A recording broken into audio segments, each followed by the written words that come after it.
The 222 series connectors are designed for a nominal current of 32 amps.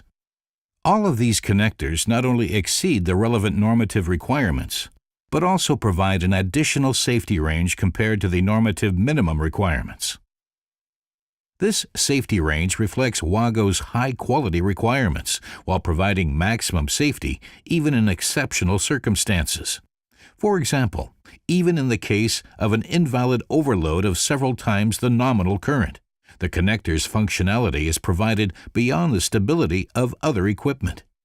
In the event of a failure of more than 3 times the nominal current, the conductor insulation melts and the wire starts glowing. This is not the case for WAGO's 222 series splicing connector. Both the connector's electrical functionality and housing insulation remain intact. The connector housing will only melt after a prolonged overload and will eventually drop off the contact. The contact is still intact and the wires remain securely connected.